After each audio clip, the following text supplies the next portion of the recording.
Treasure Island, Chapter 13. The story continued by the doctor. How the ship was abandoned. That afternoon, when the two boats went ashore, the captain, the squire, and I sat talking matters over while keeping an eye on the 6 mutineers left on board who were sitting and skulking. Hunter came down to tell us that Jim had gone ashore, and our hearts sank. We came to a decision, worried for his safety, and saw immediately that Hunter and I should go ashore and find out more. We headed directly for the stockade that had appeared on the map and found it to be a sturdy, well-protected place with a freshwater spring and a high fence.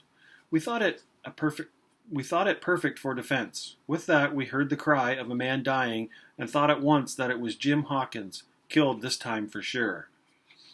We instantly rowed back to the Hispaniola and found the squire, white as a sheet, and one of the 6 hands on deck looking equally pale.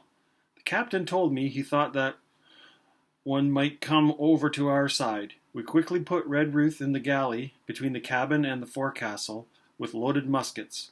Hunter brought the boat around, and Joyce and I quickly loaded it with powder, guns, biscuits, kegs of pork, and my medicine chest. On deck, the captain held the crew within range of his pistol, saying, "My hands, there are 2 of us here who will shoot the first man that moves."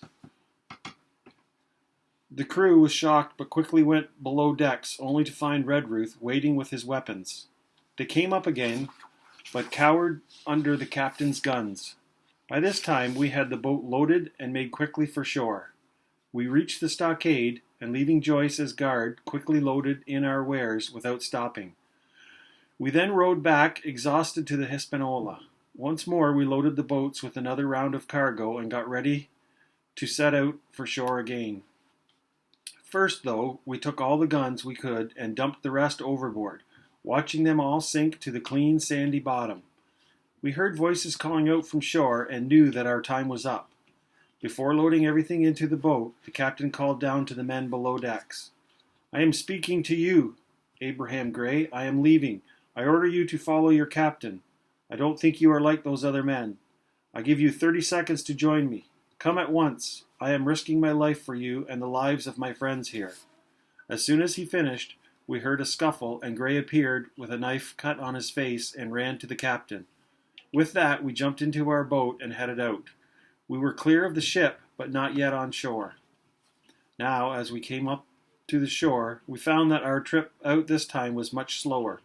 We were 5 men now, and much too loaded down with cargo. Added to this was the fact that the tide was against us.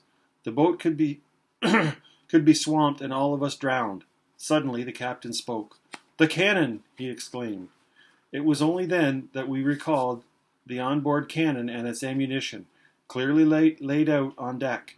We turned to see the 5 pirates on board readying the gun to shoot our way, and our hearts went cold. "Israel," said Gray, "was Flint's gunner. We knew then that an expert shot was taking aim at us. All present nominated the squire as the best shot. He at once stood up and aimed his rifle at the Hispaniola, and as he shot, we saw Israel duck and the man behind him fall. At the same time, we heard voices from the shore and saw men coming from the trees pointing. Some were getting into 2 boats, and others were running in one direction as we headed for a point from which we could make our escape. We made our target, and we were sheltered from the men who were after us. Our main worry now was the cannon, which they were quickly reloading. They paid no attention to the fallen man, and just as the squire reloaded, had the great gun ready. As he pulled the trigger, they let loose their shot also, and this was the great blast heard by Jim. We heard the terrible pellet go past us, close overhead. The boat shook from all this violence, and then the front portion of the boat went under water. Sure enough, the squire and I managed to keep our guns above water, standing there in the shallow surf, but the rest of the men dropped into the water with the rest of our supplies.